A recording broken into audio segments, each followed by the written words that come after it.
to the republic for which it stands, one nation, under God, indivisible, with liberty and justice for all. Guns, self-defense, concealed carry. This is the Patriot Defense Podcast. From the War Room in Idaho's high desert, here's your host, Todd Echols. And I am back once again in this Sunday afternoon, and I am tucked away in the war room somewhere in the high desert of southern Idaho. And yes, I am back.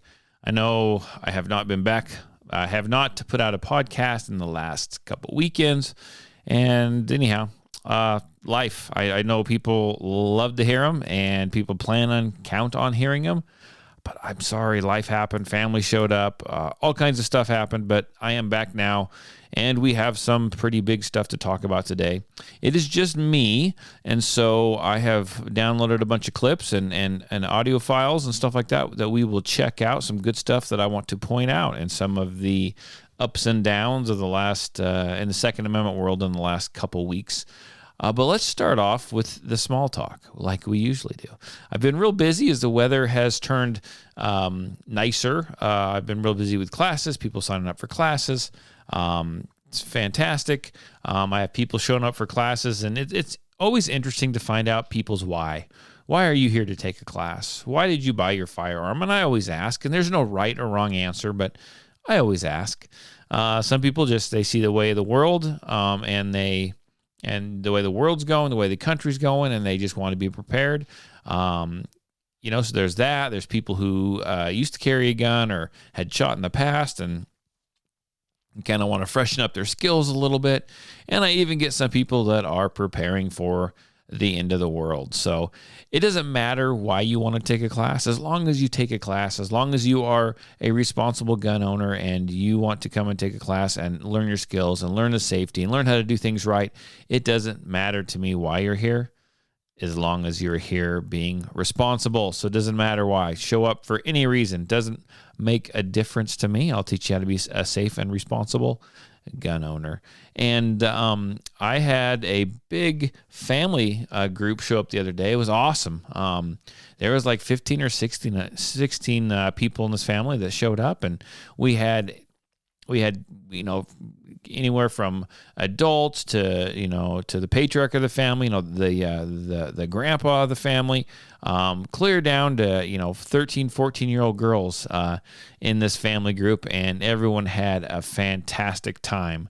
And let me tell you, it was great watching those young ladies shoot the guns. They did everything correctly. They paid attention. They were accurate. They were something to be dealt with when they were handling them firearms. Pretty fantastic. They shot 22s. They shot 9mm. They shot a big .357 revolver all the way up to a Taurus Judge. I posted some pictures of them on the Patriot Defense Facebook page. It was pretty neat to see. In fact, those two young ladies had better form when they were shooting than a lot of other people that show up and take a class. So I was really, really impressed by that. So I tell you what, if you've got kids, if you've got sons and daughters, get them out, show them how to shoot. If that's what you like to do, show them how they can defend themselves. When it comes to your daughters, a piece of paper is nothing, right? A piece of paper is nothing. They need to know how to protect themselves for anything that they might go through in their life.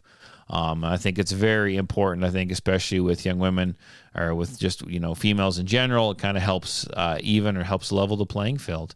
It's a great equalizer. And I think everyone needs a chance to learn how to do that correctly and see if that is for them.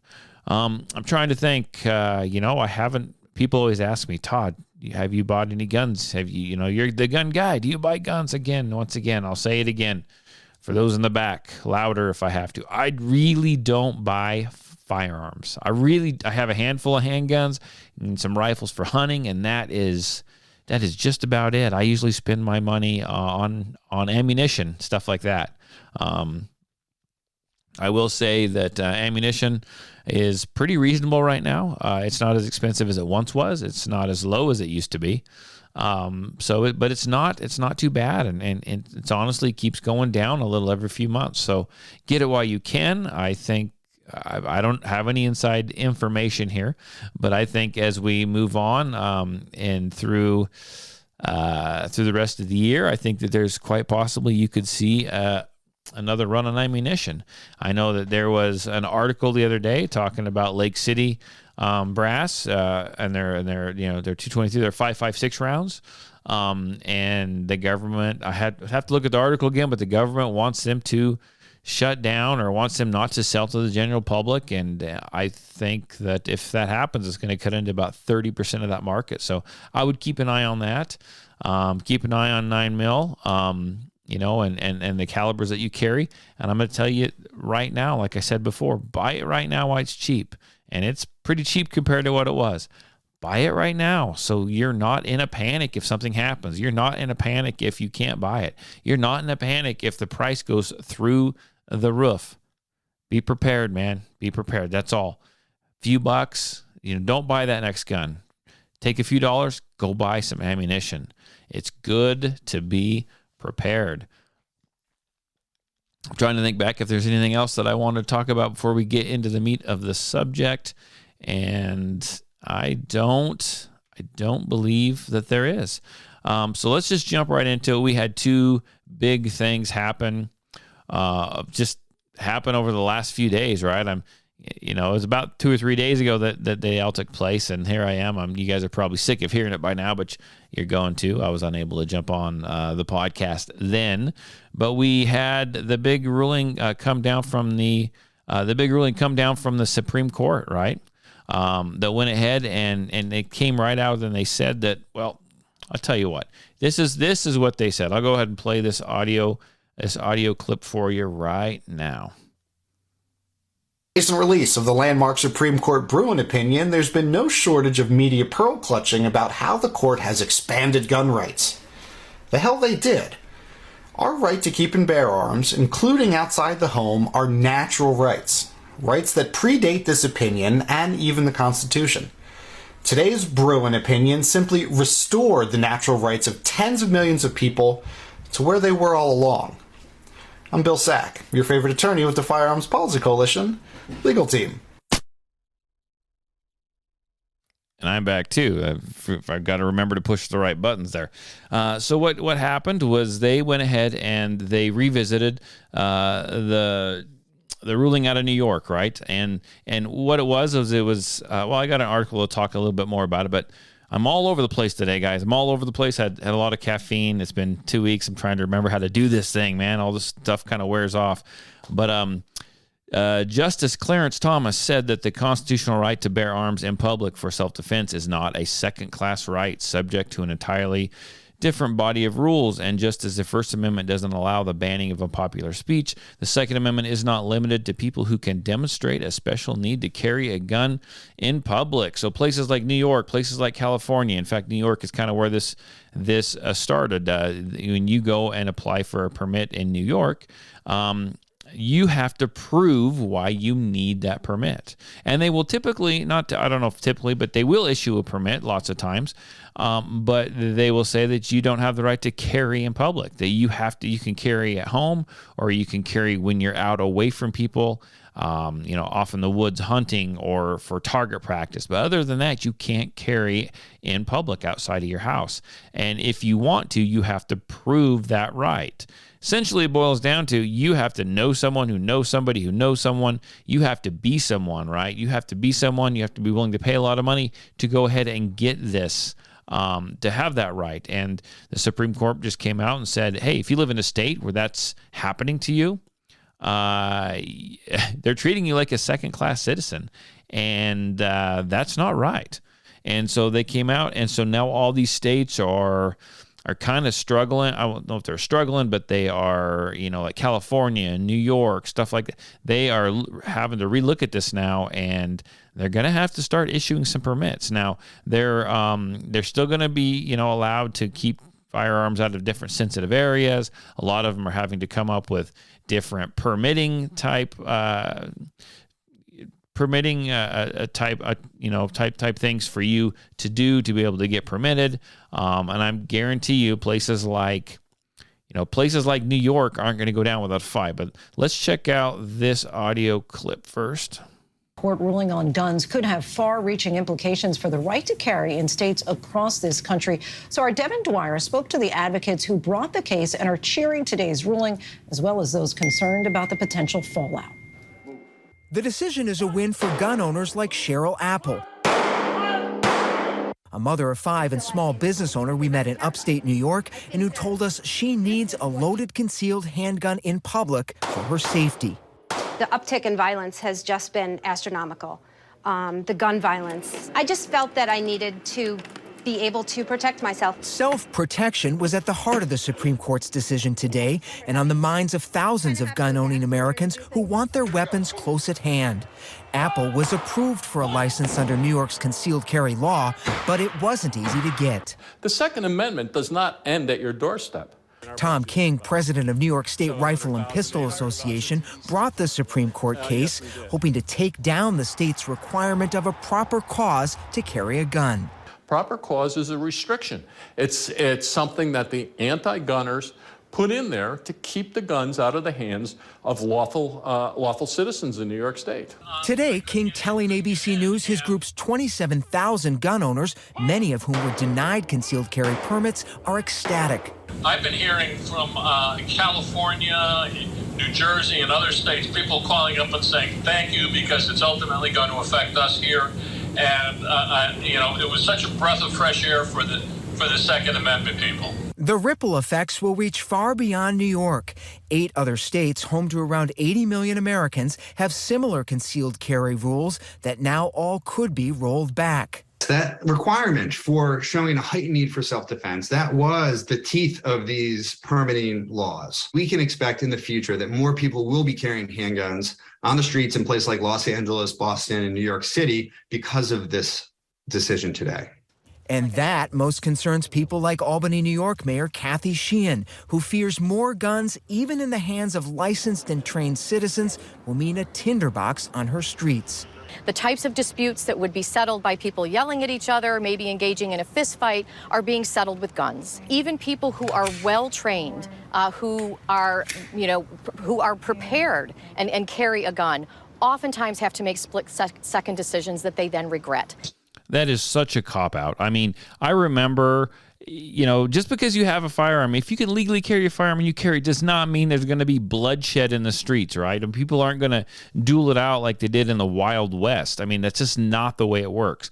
When I lived in Kansas, they said the same thing when they came out with their concealed carry laws, right? There's going to be blood in the streets and people are going to be dueling it out like in the Wild West. I mean, that's what they were afraid of. That doesn't happen. That never happens. It's ludicrous. That doesn't happen. We are the lawful, legal citizens of the state. Most of us have training, and we're not going to start a gun battle over an argument for a parking spot. Okay, that doesn't happen. Many states have dropped licensing requirements altogether in recent years. 25 states allow gun owners to carry a concealed weapon without a permit. But Justice Brett Kavanaugh today making clear that states can still require them, writing the court's decision does not prohibit states from imposing licensing requirements for carrying a handgun for self-defense. The court also left untouched restrictions on where guns are carried, sensitive places like subways or sports stadiums, even if people have permits. That sensitive places doctrine was not at issue in this case and still exists. And one of the things I would expect to see in the coming months and years is a lot of focus on whether or not enough places are deemed sensitive right now. Do we really want a whole bunch of Cheryls running around with pistols in the grocery store? And we probably do, because Cheryl is trained. I feel proficient with my weapon. I feel secure with my weapon, and I feel confident with my weapon. I don't think the Cheryls are the one out there that are hurting people and committing the crimes and being unsafe with their guns. You ever worry you might make a mistake? Accidentally shoot somebody or shoot the wrong person? No, I don't. I would have before I took this class, but now I don't, not at all. A vote of confidence for concealed carry. As tonight, American gun owners celebrate a landmark victory at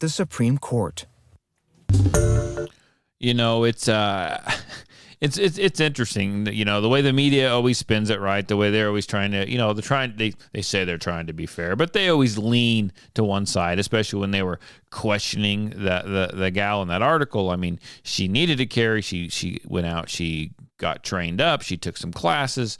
She practiced her skills. She goes out and trains, right? That's who we want to carry a firearm. And he asks, are you worried about a bunch of Cheryls carrying guns in the supermarket?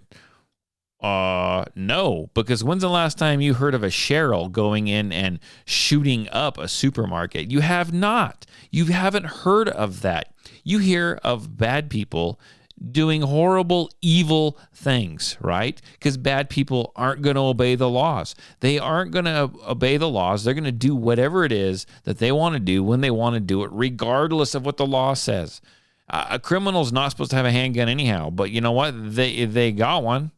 And it's, if they're going to carry and the bad guy is going to just do, we need to be able to protect ourselves. And, there in that little audio clip there, they also talked about how the fact that there was 20, I think they said 25 states or 23 states or something like that where you don't actually have to have a permit to carry a gun. And I do agree with that. And I've talked about this on this radio show, radio show. I do a radio show as well, so I get the two confused. But I've talked about it on the podcast before, and I'll say it till the day I die, right? I believe in constitutional carry. I believe in being able to carry without a permit, but I do not have a problem with people taking classes. In fact, I encourage everyone to go and take a class and train, become proficient, become confident, competent, make sure you're being safe. Make sure the gun even fits you. Make sure the way that you're going to carry the gun is safe. There's so much to it. And I think that people need to feel that responsibility to go and take a class. I don't see a problem with how do I say this? And I don't know, someone's going to say something to me because I'm going to double talk here, right? It sounds like I'm confused, but I'm really not. I don't want government. I don't want the states to have to come in and tell me that I have to take a class, that I'm required to take a class to carry this gun, right? But everyone should go and take a class, and I don't know how to get around that. I feel like everyone should feel the responsibility to go and take a class. So we can be like that woman in the audio clip, Cheryl, right? She went, she says she feels confident. She feels proficient with her firearm. She knows the safety. She's not scared. She's not unsure. And why is that? Because she went and took a class. She didn't just go down to the gun store and buy some pink and purple teal green paisley gun because it looks awesome or it looks pretty in her eyes and say, hey, I've got a gun and now I'm going to have the first person that I can find show me how to load this gun, right, and load it for me, and then I'm going to throw it in my purse or throw it in some cheap Uncle Mike's holster, and now I'm going to carry this gun around, and all of a sudden I'm protected. That's not the way it works. You have to go out and shoot it. You have to get training. You have to know how it all works to be responsible, right? That's the way it should work. And I don't know how a lot of people take training, and I'm thankful for that. But there's a good portion out there that don't, that think they know more than that they're better than training, that they don't need it, and they do need it. And I honestly don't know how to get around that. I don't know how to get around that to where I don't want government to dictate that I have to take a class to practice a right, to exercise a God-given right. But I want people to still feel the responsibility and go out and seek out that training. And I'm not sure how to make that. I'm not sure how to make that a thing, right? I mean, and I know training can be super expensive. I went and taken classes that cost me $600, $700, $800, right? And, here in little old Idaho where I'm at, I tried to make stuff very reasonable. I mean, a private class for me, $100. Right? Private class for me is $100. That it's a 2-hour class. It's $100. I think that's pretty freaking reasonable. Instead of going out and paying $800 or $900 or getting I just think that that's reasonable, right? And I try to keep stuff reasonable because I want people from all walks of life, if you're going to have a firearm, to come and get educated and take a class. I've offered free classes in the past. I've offered free classes for teachers. In the past, I've offered free classes for women who I did one deal where I'm not even sure what it's called, right? But for a woman that had a restraining order against someone, if they would show up and prove to me that they had a restraining order against someone, that their life was in jeopardy, they had a fear enough to get a restraining order, they got a free class, right? They got a free class for me. I've done all kinds of stuff. I've done everything that I can think of to reach out to the general public, and I think I benefited from it. And I've had lots of people come and take classes. Now, I can't continually do those for free. I do have to pay some bills, right? I don't ever plan on getting rich, but I do have to pay some bills, and I'm always looking for ways to make it so I can still offer affordable, good quality, affordable training. And I think that I do a very good job at being able to do so. So if you need some training, go around, go to your local gun stores if you don't live in the area, and find someone and invest in a good training class, because if you are going to carry a gun, it is a responsibility. And I know I constantly harp on this, but in my mind, it's one of the most important things when it comes to carrying a firearm is learning how to use it. Training, all that stuff's very, very, very important. And as this ruling came out from the Supreme Court, it's very interesting because you have people that are not very happy about it. And so you have people like the governor of New York, she is not happy. She is not happy about this ruling, and she has something to say about it. So here we go. Now is the governor, Kathy Hochul of New York, responding to just this breaking news right now. We want to go to that. She said she is willing to have a special legislation come in, a special session to come in to talk about more gun laws in New York here. She is not happy right now. Let's go to it here on Live Now from Fox. Longer can we strike the balance? Only if a firearm regulation is consistent with this nation's historical tradition may a court conclude that the individual's conduct falls outside the Second Amendment's unqualified command. Shocking. Absolutely shocking. That they have taken away our right to have reasonable restrictions. We can have restrictions on speech. You can't yell fire in a crowded theater. But somehow there's no restrictions allowed on the Second Amendment.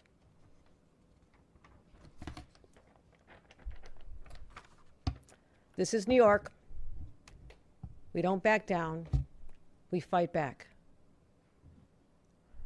And we'll be alerting the public, the media, in the very short term, exactly what our language that we've been analyzing. We have language we'd like to now enact into law. We'll be sharing that with the leaders. And I'm sorry this dark day has come. That we're supposed to go back to what was in place since 1788 when the Constitution of the United States of America was ratified. And I would like to point out to the Supreme Court justices that the only weapons at the time were muskets. I'm prepared to go back to muskets. I don't think they envision the high-capacity assault weapon magazines intended for battlefields as being covered from this, but I guess we're just going to have to disagree. So I'll return to our purpose of being here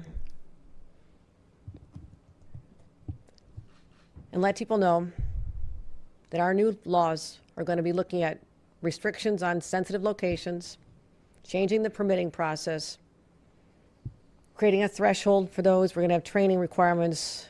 We're going to make sure that people have concealed weapons as specified training. We have a whole lot of ideas. And also look at a system where businesses and private property owners would have the right to protect themselves. So stay tuned. Somebody's a little grumpy, and I'll start this off by saying, hey, look, if muskets are good enough for us, Muskets are good enough for you. You go ahead and I want you to hand out muskets to all your security detail, all the law enforcement officers that go ahead and protect you. That's what I want them to have, is muskets. Good enough for me, it's good enough for you. But that's just another case of an elitist, right? Someone who thinks they are better than you. And honestly, these kind of people, they don't have a problem with firearms. They don't have a problem with firearms at all. They have a problem with you having firearms. They don't have a problem with them having firearms. They don't have a problem with their security detail having firearms. In fact, every now and then, and it happens more than what you think, but every now and then you'll have one of these anti-gun Congress people or senators or whoever, right? You'll see a story where they actually have been mugged or someone's broken into their house. And what did they do? They protected themselves with what? With a firearm. The same firearms they don't want you to have. They use to defend themselves. So there you go. It's not guns they're worried about. They're worried about you having firearms. And that should make you very concerned, because what do they have? What do they have planned for us, right? What is this, what is this presidency? What does this organization have, the government, have planned for us that they need the guns so freaking bad? That's the questions that you should be asking yourself. You should be thinking about, and you should hold tight to your firearms, which I don't doubt that you will, but you should hold tight to your firearms. Let's jump into this. So that's the good news, right? That's the good news coming down from the Supreme Court. And so that's the good news. But on the other hand, we've got this big gun control bill, that this bipartisan gun control bill that has gone through all the phases and has been signed by President Biden. He signed it Saturday morning. So we got this bill that is going to usher in. It's going to have expanded background checks, red flag laws, all kinds of this other stuff in it. Is 80-something pages, and I'm sure there's something in there that we missed that is gonna just got slipped by, right? It was signed, so it is in there, and this is what I really would like to focus on. But let's go ahead and let's take a quick listen to this clip really quick. You're not special. Well, that is, my friend, that is the wrong clip, but you're right. Joe Biden, you ain't nothing. You're special, but you're nothing special. Back now with another major story tonight. Congress passing the biggest changes to our nation's gun laws in nearly 30 years. Garrett Hake is at the Capitol. And Garrett, this bipartisan bill breaks decades of congressional gridlock on guns.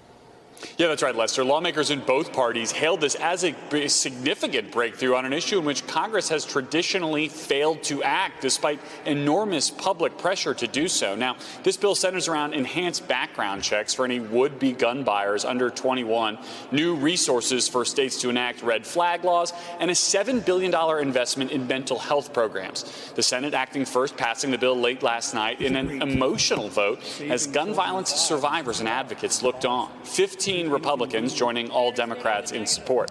House GOP leaders urged their members to oppose this bill, which they said infringed on Second Amendment rights, but 14 House Republicans voted for it anyway, including the representatives of both Buffalo and Uvalde. So tonight, Lester, all that's left is for President Biden to sign this bill into law. We expect to see that in the coming days. Which we know that he already did on Saturday morning. But one of the things that you need to take a look at, that you need to know about, and this is one of my favorite topics, right? If you've been listening to this podcast for a while, you know this is one of my favorite topics. But so, bipartisan gun control bill. Bipartisan gun control bill. I'm going to have you know that the NRA was absolutely silent on this. Why were they silent on it? Because in a sense, they were sponsoring this thing. And for the NRA to sponsor this bipartisan gun control bill and help get it through, guess what? It cost them money. It cost them $43 million. Where do they get their money? Oh, I don't know. From members signing up, from members signing up for their training courses, from members paying their dues, becoming a part of the NRA. That's where they get their money. Now, did they go ahead and did they go up and did they write a check and hand it over to the government and say, here's $43 million and we want you to pass this? No, not exactly. But the 14 Republican senators who voted to move this gun control bill on, who approved it, who sided with it, they have donated to each and every one of their campaigns. And if you got a minute, we can take a look at that.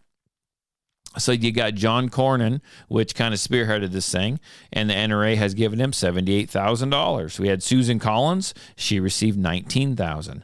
We had Tom Tillis. He received $4 million. Roy Blunt, $4 million. Lindsey Graham, $55,000. Rob Portman, $3 million. Richard Burr, $6 million.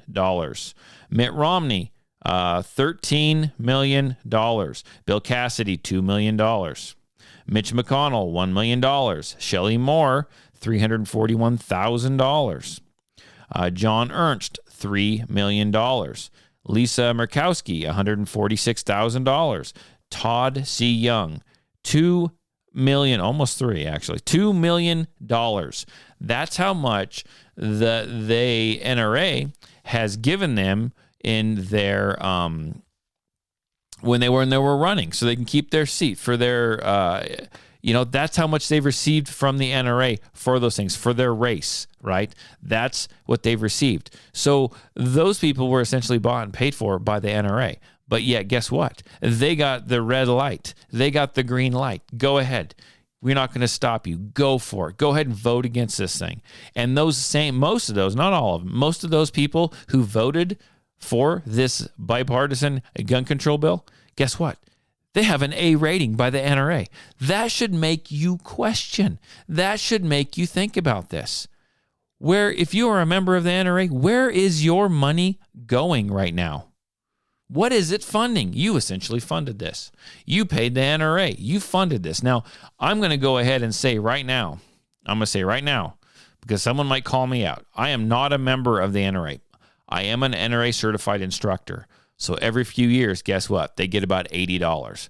Am I a part of this? Probably a little bit, but I see it enough that I refuse to be an actual member. I do not have to be a member of the NRA to be an NRA certified instructor. Okay, that's the way it works. At the time, I needed to be a certified instructor to move my business forward. There was no one else offering any certifications right now, or then. So that's why I'm an NRA certified instructor, right? I hadn't looked real deep. I didn't really know, but this is what the NRA is doing to you. They're taking their members' money. They're paying off all these Republicans that they then allowed to vote and push through this huge gun bill, the biggest one in 30 years. And the Idaho Second Amendment Alliance came out and they had a live video. Or they went to the American Firearms American Firearms Association, I believe it is, and they had a live video that came out, and they were on the ground there. They were on the ground and they were checking stuff out. And here's what they had to say. And I just pray that this is the right button. If it's not, I'll find another one. Here we go. Because the NRA has said it's okay. It's all right. You can go for it.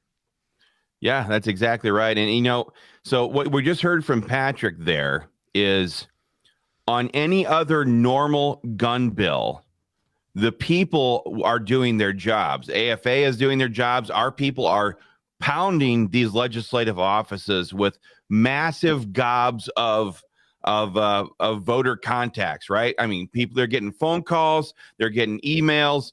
Patrick is telling me about some of these offices that he's walking into. Their phones are just glowing. And I've been in like Marjorie Taylor Greene's office before when the left was doing it. That's exactly what the right is doing right now on this gun control. We're lighting up their phones. But these bastards, these traitors, those 14 or 15, if you would have counted to me, they're doing this because they've already worked out the freaking deal with $6 million Wayne LaPierre. I said this the other night on our video, and it's truer now than it was even then. But all that would have had to have happened here for this stuff to die completely is for Wayne LaPierre to go outside of his tens of $1 million penthouse down in Arlington, or where I think he's down in Texas now. And he could have gone outside. He could have laid by his insane infinity pool, and he could have been laying there in his boxers. He could have gone live on his Facebook, on his phone, and said, if any of you Republican bastards vote for this stuff, you're not only going to lose your A+ ratings, but we're going to spend every dime that we were going to spend in this election cycle on getting primary opponents to axe your asses out. And I guarantee you, in a state like Texas, what's his name? Cornyn. John Cornyn. The dude would be a walking zombie if the NRA came in and said, this guy is a human piece of garbage. He's totally sold us out on gun rights. Let's go big, Texas. Let's boot this bastard out of here. And it would have been over. They would have had 5 Republicans that are retiring that they maybe could have peeled off on this. Wayne LaPierre could have shot another video that said, no, Rob Portman in Ohio, if you do this, I'm going to come to Ohio and I'm going to trash your name for all eternity. People will curse the ground that you walk on for the rest of their lives. It could have all been stopped. There was no reason for any kind of a negotiation here other than the fact that the NRA has become the establishment. They have become part of the political class. I read an article a little while back about how so many of the NRA's staff is now married to Capitol Hill staffers. They're inbreeding. That there's no daylight between them anymore. It's that all inbreeding. The staffers are getting jobs on the Hill, and people, when they leave the Hill, they're getting jobs in the NRA, becoming high-paid lobbyists in states all across the country. They have become this incestuous melting pot of compromise, and gun owners are the ones who are getting screwed over here. Again, this all could have been stopped. Yeah, and the thing is there's. So there you go. I mean, it's just right there. I mean, I think most people that listen to this they know my feelings on the NRA, obviously, and I think they feel the same way. But it's right there. Don't give the NRA any more of your money. When I first started talking about the NRA, when I first started talking about how I thought they were trash and Wayne LaPierre was absolutely horrible, I remember it was funny. I was on the local radio show here that I do on Fridays, and I had a gentleman call me up, and he knew what he was doing. This guy had been causing me all kinds of freaking problems on social media, on my social media accounts, because I wasn't a Trump guy. I spoke out against I spoke publicly on my feelings about Trump and all this stuff. This guy had been harassing me all the way from like nasty, dirty text messages, like threatening me, telling me what an idiot I was. And maybe, I'm probably not for everyone. I get that. But anyhow, he went on and on and on. He called the radio show, and he's like, so Todd, what are your feelings on the NRA? Because a lot of you people that come and take classes from you are members of the NRA. I don't dislike you because you are a member of the NRA. You just need to know what the NRA is. Oh, he'd go on and on and on, how I didn't really know what the NRA was and yada, yada, yada. And I'm like, man, for you being as educated as you think you are, you don't look very far. You just essentially believe what the media tells you, man. Look into it. So there you go. There you go. The proof is right here. The proof is right here. The NRA has done nothing but compromise away your rights. And they've been doing it for years. Absolute years. And I feel for some of the people. I know some people who are they want to be an instructor, and they're working their way up the ladder to be instructor. And their state says, hey, look, you've got to be an NRA member, and then you got to be an NRA certified instructor. And they are kind of forced to give this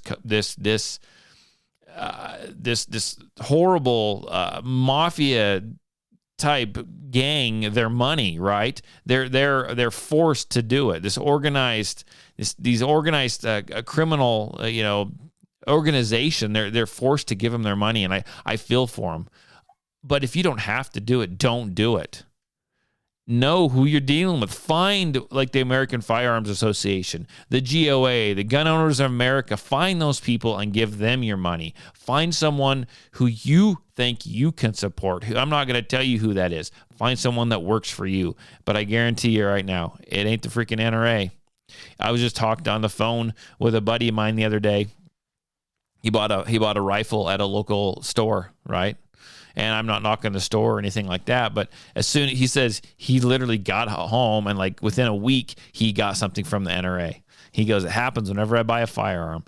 So there you go. The gun store is either turning in a list to the NRA of who you are or giving them your name and your contact info so they can now try to solicit a membership from you. So you can pay a membership and then get some cheap $2.99 hat that was made in China. It's absolutely ridiculous. And so they're giving that information to the NRA. Is it the gun store? I don't know, probably. But you know what? You know what you do at the gun store? You go ahead and you fill out a background check. You fill out the NICS form, right? Where the hell does that go? Who gets that? It's just kept in the store. Well, first of all, you can't tell me, you can't prove to me. I don't care who you are, and I've had law enforcement people tell me this all the time. This is what they tell me. Oh, that's not gun registration. Well, you know what? It goes somewhere. And now it's all electronic. You hit send, it just freaking goes somewhere. Where does that go? Prove to me that it's not.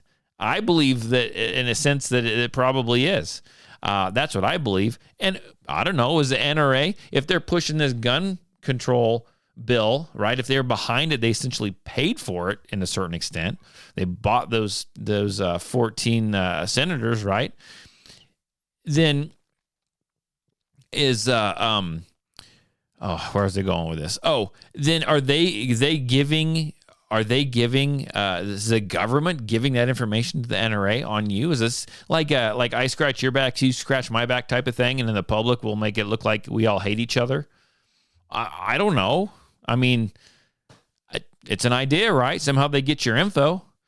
It's pretty interesting. There's a guy that I used to know years ago when I lived in another state, and he texts me all the time, and never to say hi or anything like that. But we were on the forum. We were on an online forum years and years and years ago when like online gun forums were all the rage. That was what you did. And my gosh, if anyone ever lived on an online gun forum, it was me. I was a member of all of them, and I'm quite active on absolutely all of them, right? Commenting, posting, all that good stuff. And I met this guy on there, and I don't really know him. He seems like an okay guy, but my gosh, does he constantly send me NRA stuff. I mean, look, I got this hat in the mail from the NRA. Look, I got this $1.89 pocket knife from the NRA because I signed up. And then he'll sign up as like a lifetime member and like send me his lifetime membership thing and show it to me. And I guess if that's what makes you happy, but you need to know what happened here. You need to know what is going on. But he's so proud of being a member of the NRA. I walk through a parking lot at the Walmart, at the Sportsman's Warehouse, or wherever I'm at, and I see NRA stickers on the back of vehicles. I don't. Those piss me off more than Biden stickers or more than gun grabber type stickers, right? Those piss me off more than anything is the NRA stickers. Absolutely hate them. Haven't done it yet, but I'm always tempted just to freaking scrape that thing off there and say, oh, you're a gun owner. Pay attention to what's going on. Know who's fighting for your rights and know who's selling them and getting rid of them. And you just don't freaking see it. Wake up. Wake up. But anyhow, I'm going to bring everything down a notch now and say that it's good to be back. I'm sorry it's been 2 weeks since I've been on the show. Like I said, family stuff and all that stuff going on. Had some big classes, and that's just the way it is. I try not to let it. A week every now and then is okay, and I always try to never let it go to 2 weeks, but sometimes it happens, and I apologize. Lots of behind-the-scenes stuff going on. Everyone thinks just because I'm an instructor, right, that all I do is instruct classes. People, that's not all I do. I mean, I do the radio show. And it sounds like it's just a cake job, right? But it's really not. Got to come up with social media posts. I got to create social media posts. I got to create curriculum. I've been making a lot of videos. You guys don't really know about that yet, but you'll soon hear about that soon enough in the next few weeks to a month. So I've been doing a lot of that kind of stuff. There's constantly something, right? Constantly something going on. And I know people, well, you're a firearms instructor. And so you can't be that busy. Your job has got to be great, and it is great. I love it. Your job's got to be easy. It's not necessarily easy. It's got its own stresses like everything else. And when you're an instructor in small town, southern Idaho, it's not as lucrative as it might be if I lived in, a bigger area, I'm not even in Idaho. If I was just in another state, honestly, I think I would stay a lot busier. I'm not complaining. I do okay. I stay busy enough to pay the bills, and that's all I want. That's all I need. That's what I'm in it for, and I'm happy. But I do stay busy with a lot of other things. So when you don't hear from me, and I try to get this stuff out, when you don't hear from me, don't think it's just because I'm relaxing, napping on the couch, or sitting on a beach somewhere, because that is far from the truth. But I always appreciate all the support. I appreciate everyone on Facebook, my Facebook reach. I know Facebook reach doesn't seem important much anymore, but you know what it is? It still is for me and for my business. And my Facebook reach is growing by leaps and bounds lately, and I'm really trying to focus on those social media posts and even TikTok a little bit. I took a break from there, but I'm back on there again too, and I do appreciate all the support. I appreciate everything, all the people that listen to the podcast, especially if you're not in the state and you can't come take a class from me. I get it. I understand. You can share the podcast with a friend. You can like the social media pages. You can share my social media posts. That always helps. I really do appreciate that. I appreciate everyone's support. And I do know that there are some people out there waiting to hear back from me, people that want to come on the show, and I will get to you. It got kind of crazy, and then we have these big news stories that I'm kind of required to jump on, and so stuff gets pushed around.